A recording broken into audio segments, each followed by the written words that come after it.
English Literature, Part B answers, full combined. 1. Solitary life is a key feature of the powerful people. Analyze this statement in the light of the eagle. Introduction. In Alfred Lord Tennyson's poem, The Eagle, the poet vividly portrays the grandeur and power of the eagle, highlighting its solitary existence.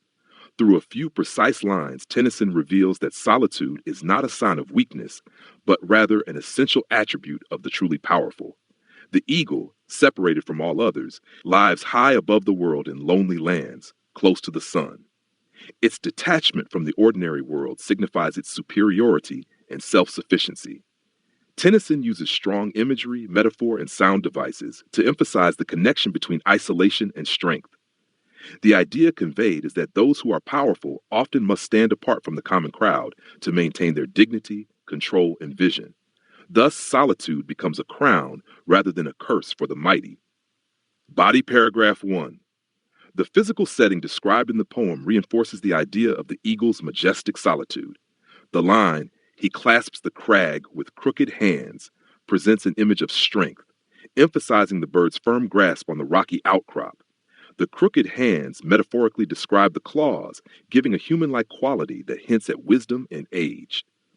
The phrase "lonely lands" shows that the eagle is surrounded by vast emptiness, suggesting that true power often requires standing alone. The eagle does not seek companionship. Instead, it thrives in solitude. Tennyson's depiction demonstrates that isolation can lead to clarity of vision and mastery over one's domain. The eagle's separation is therefore a sign of superiority, enabling it to maintain dominion over the earth below without interference or competition. Body paragraph 2. The eagle's elevated position near the sun further underscores its symbolic power. Tennyson writes that it is close to the sun in lonely lands, linking the eagle to the celestial sphere. In literature, the sun often represents divinity, enlightenment, and supreme power. By placing the eagle close to it, Tennyson associates the bird with godlike qualities. This height also suggests that powerful individuals operate on a different level from ordinary beings. The eagle's ability to endure the sun's intensity indicates resilience, a trait necessary for those who wield true authority. Therefore, the eagle's physical proximity to the sun symbolizes its spiritual and intellectual elevation, reinforcing the idea that solitude is essential for achieving greatness and maintaining a perspective that others cannot reach. Body paragraph 3. The final line of the poem presents a sudden, powerful action that breaks the stillness. And like a thunderbolt he falls. The use of a simile comparing the eagle's descent to a thunderbolt emphasizes speed, force, and unstoppable energy. Even though the eagle appears passive and isolated for most of the poem, it is capable of dramatic and decisive action when needed. This suggests that solitude does not weaken the powerful, but rather prepares them for moments of critical impact. The eagle's fall is natural, inevitable, and devastating, much like the actions of great leaders or forces of change. Thus, through the eagle's powerful fall, Tennyson shows that those who live apart from the world are often the ones who shape it most profoundly when they choose to act. Conclusion. In The Eagle, Tennyson captures the essence of power through the portrayal of a solitary bird. His use of vivid imagery, metaphor, and sound devices emphasizes that solitude is not merely a condition of the powerful, but a source of their strength. The eagle's isolation gives it perspective, resilience, and the ability to act with overwhelming force. Tennyson suggests that true greatness cannot be achieved through constant interaction with the masses, but requires a willingness to stand alone, observe from a distance, and act decisively when the moment calls for it. Therefore, in the poem, solitude is not a sign of loneliness, but an emblem of supreme power, dignity, and control. 2. Discuss the themes of the poem. To the Evening Star. Introduction. William Blake's poem To the Evening Star is a beautiful and profound piece that explores the protective and divine role of natural forces. Through the personification of the evening star, Blake highlights themes of guardianship, purity, and the battle between light and darkness. In an era of growing industrialization and moral decline, Blake finds solace and spiritual reassurance in nature. The evening star is not just a celestial body in his eyes, but a living entity that watches over the earth with care and benevolence. Through gentle imagery and spiritual language, Blake presents nature as a guardian of innocence and virtue. His portrayal of the evening star reflects his broader belief that the natural world is filled with spiritual power and moral order. Body paragraph 1. The most prominent theme in the poem is that of protection. Blake appeals directly to the evening star, requesting it to protect them with thine influence. The evening star is presented as a sentient being capable of guarding humans and nature from the dangers of the night. The use of the word influence suggests a gentle, unseen power, providing comfort rather than control. In this sense, Blake reverses the usual fear associated with nightfall, offering instead an image of calm, divine oversight. This protective role is deeply spiritual, aligning with Blake's belief that the forces of nature are manifestations of divine love and care. Thus, protection becomes not just a literal safeguarding, but a symbol of moral vigilance and spiritual security. Body paragraph 2. Another important theme is purity and innocence.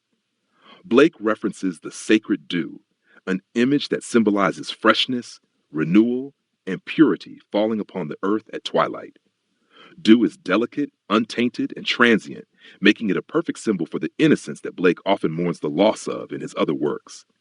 By asking the evening star to preserve this sacred dew, Blake implies that the world's innocence is vulnerable and needs divine protection. This reflects his broader anxiety about the corruption of human nature and society. The theme of purity in the poem reminds readers that goodness is fragile and must be actively preserved, not taken for granted. It also highlights Blake's romantic idealization of nature as a source of moral and spiritual truth. Body paragraph 3. A third major theme is the contrast between light and darkness.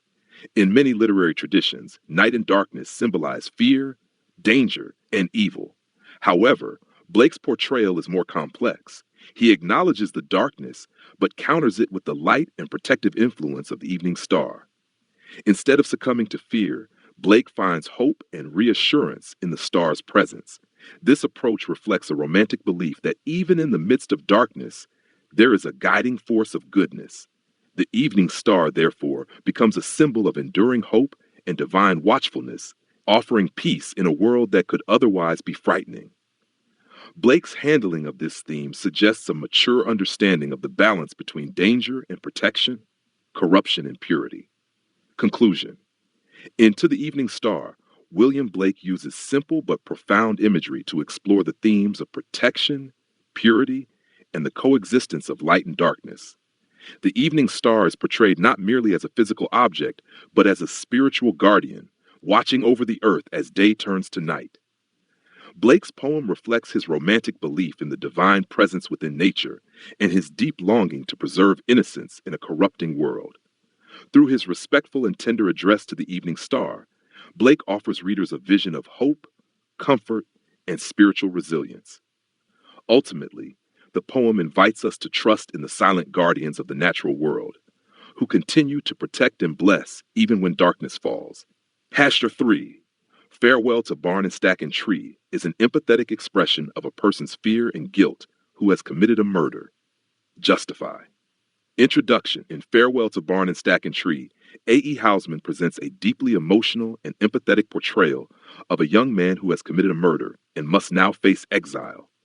The poem captures the overwhelming fear, guilt, and sorrow felt by the speaker as he bids farewell to his beloved home and familiar surroundings. Housman does not focus on the crime itself, but rather on the psychological consequences it brings. Through simple, heartfelt language and evocative rural imagery, he presents the murderer not as a monster, but as a tragic figure torn apart by regret and dread.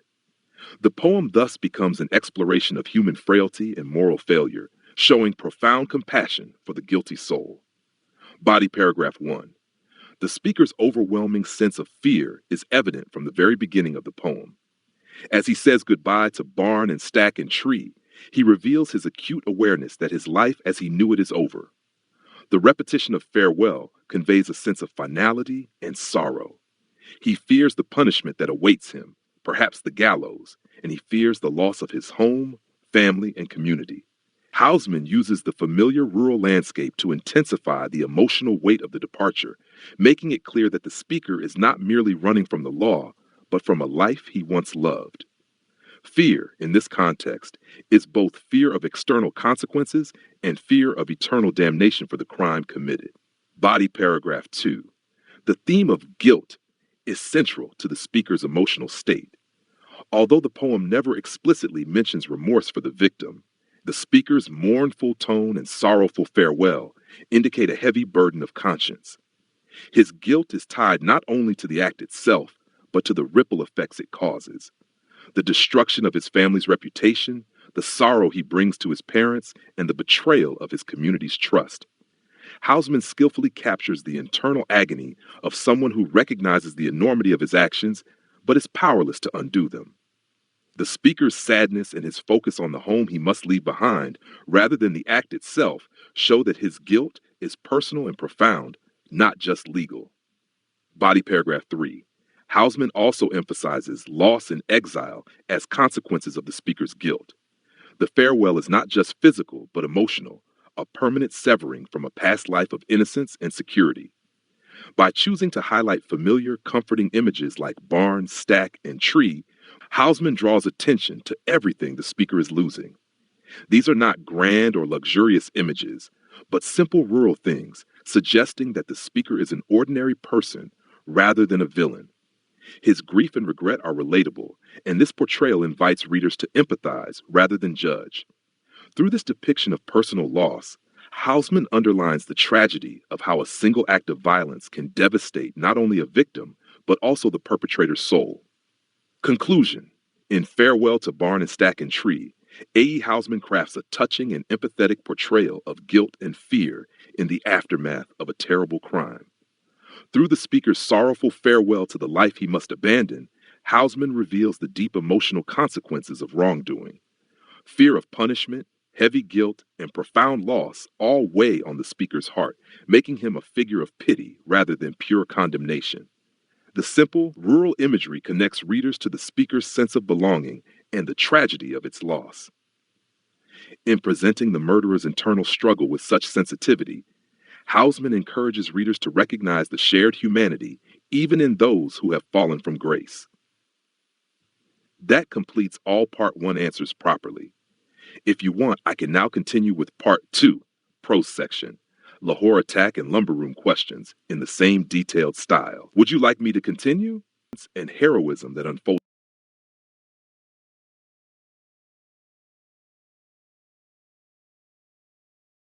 Of course. Here's Part 2, full detailed GCE OL style answers with introduction, 120 plus words, 3 body paragraphs, 120 plus words each, conclusion, 120 plus words, all combined into one single message for you to use smoothly. English Literature, Part B, Part 2 full answers. 1. Do you think the Lahore attack is a suitable title for the prose? Discuss. Introduction. The Lahore attack is an autobiographical piece recounting the harrowing experience of a Sri Lankan cricket team caught in a terrorist attack in Lahore, Pakistan. The title immediately draws the reader's attention to the significant and traumatic event at the heart of the narrative. It effectively captures the gravity and urgency of the situation while highlighting the location and nature of the incident. Throughout the narrative, the author focuses on the moments of fear, resilience, and heroism that unfolded during and after the attack. Thus, the title acts not only as a factual reference, but also as a symbol of a shared tragedy and survival. It appropriately frames the text by foregrounding the central event that shapes both the plot and the emotional resonance of the story. Body paragraph 1. The title, The Lahore Attack, is highly suitable because the event itself forms the centerpiece of the entire narrative. From the beginning, the author describes the sudden and terrifying assault by terrorists on the Sri Lankan cricket team's bus. The text vividly recounts the chaos, the gunfire, and the confusion that erupted in Lahore, making it clear that the attack is the defining experience around which everything else revolves. Without the attack, the emotional power and tension of the story would not exist. The trauma, the bravery of the driver, the soldiers, and the cricketers' desperate attempts to stay alive are all direct responses to this attack.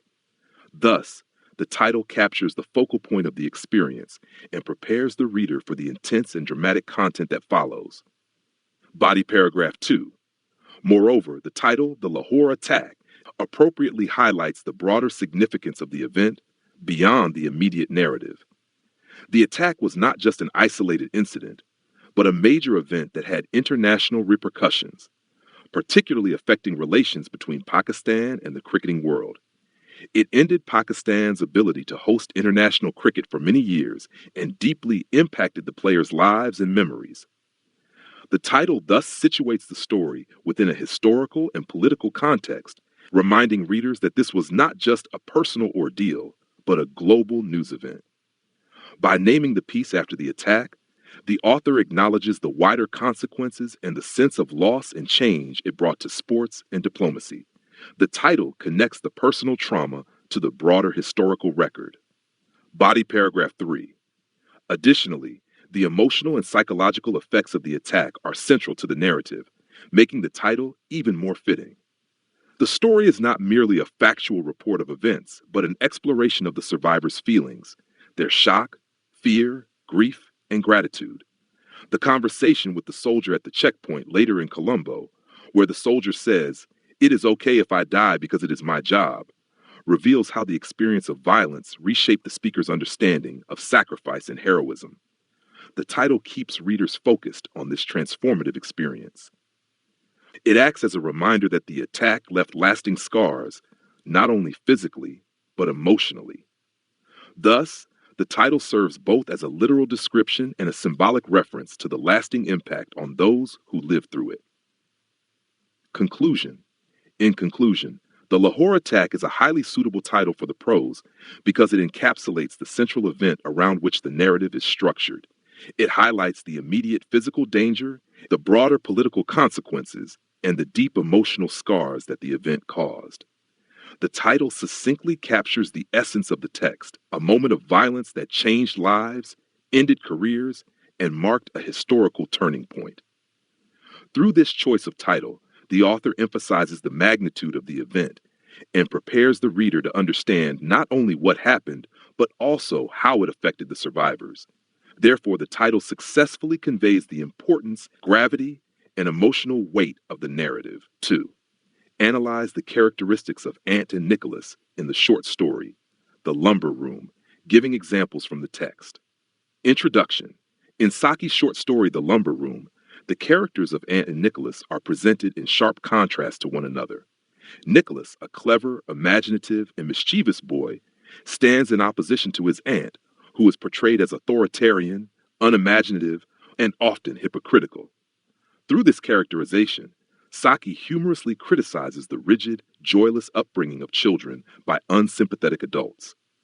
Nicholas's intelligence and creativity allow him to outwit his aunt and discover a hidden world of wonder, while the aunt's lack of imagination and rigid control only lead to her humiliation.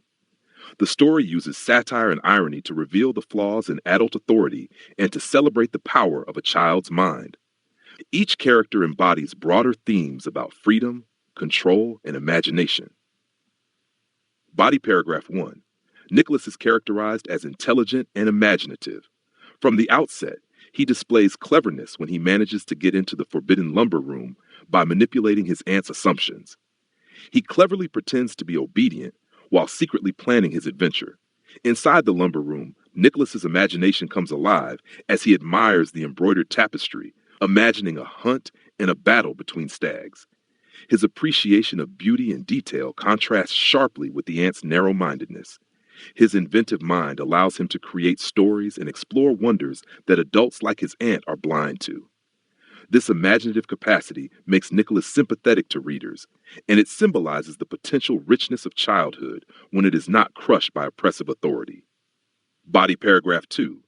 In contrast, the aunt is portrayed as strict, unimaginative, and hypocritical.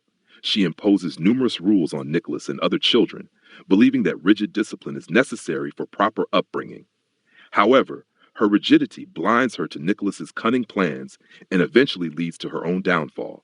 She punishes Nicholas unjustly for something he didn't do, displaying her unfairness. Furthermore, She shows hypocrisy when she tries to trick Nicholas by pretending to be someone in need when she falls into the rainwater tank. Her inability to control the situation or even think creatively when trapped contrasts with Nicholas's resourcefulness. Through the aunt's character, Saki critiques the inflexible, self-righteous authority figures who fail to understand or nurture children. Body paragraph 3. The interaction between Nicholas and the aunt also highlights rebellion and poetic justice. Nicholas's successful tricking of the aunt represents the triumph of wit over dull authority. While the aunt tries to enforce mindless obedience, Nicholas uses his intelligence to find freedom and joy. His refusal to help the aunt when she falls into the tank, because she had earlier told him not to listen to anything from the rainwater tank, is a brilliant moment of poetic justice. Nicholas adheres to her own rules to defeat her, exposing the absurdity of her rigid system. In doing so, he highlights the need for flexibility, understanding, and imagination in dealing with children, values that the aunt completely lacks. Conclusion? In the lumber room, Saki presents Nicholas as an imaginative, clever, and resilient child who outsmarts the authoritarian and unimaginative aunt. Through vivid characterization and satirical humor, Saki critiques the oppressive methods of child rearing that stifle creativity and freedom. Nicholas's victory over the aunt symbolizes the victory of intelligence, imagination, and justice over mindless authority. The aunt's failure is not just a personal defeat, but a broader commentary on the failure of rigid, joyless adult control over children. By contrasting Nicholas's vibrant inner world with the aunt's dull, rule-bound existence, Saki invites readers to value imagination, kindness, and the spirit of rebellion against unjust authority. What are the themes that are discussed in the short story The Lumber Room? Introduction.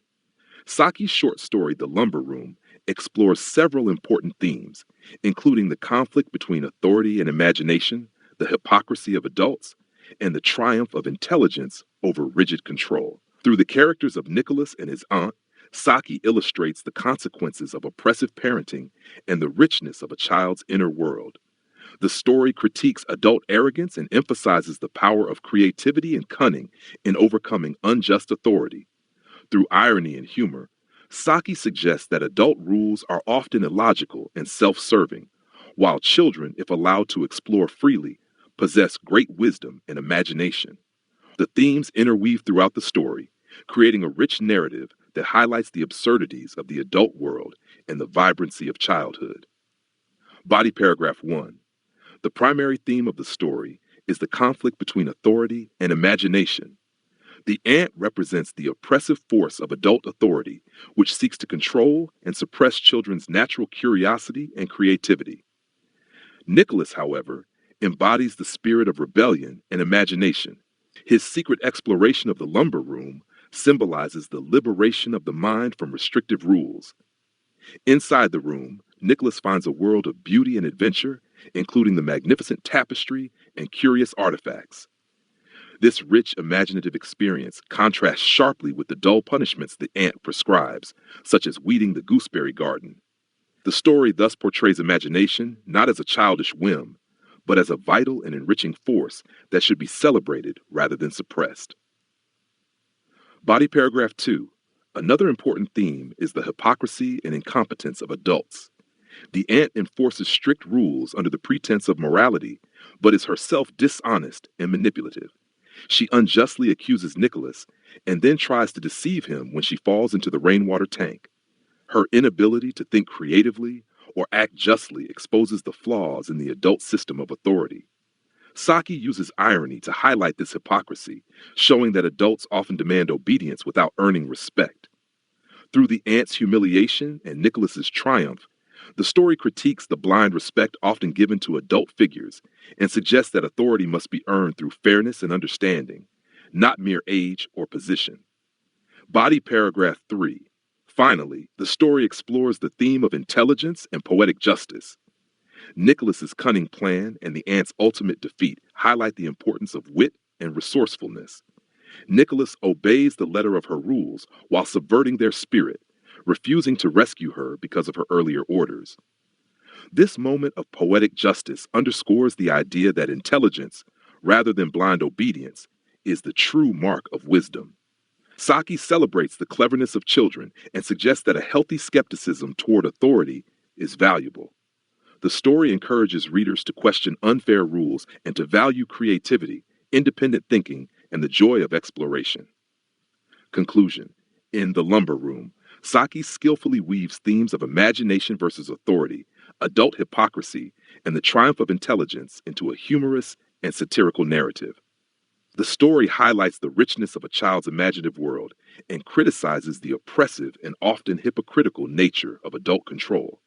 By showing Nicholas's clever rebellion against unjust authority, Saki champions creativity, fairness, and independent thinking. The themes remain relevant today, reminding readers of the importance of nurturing imagination and resisting unjust structures. Through wit, irony, and vivid characterization, The Lumber Room becomes a timeless celebration of the spirit of childhood against the dullness of authoritarianism.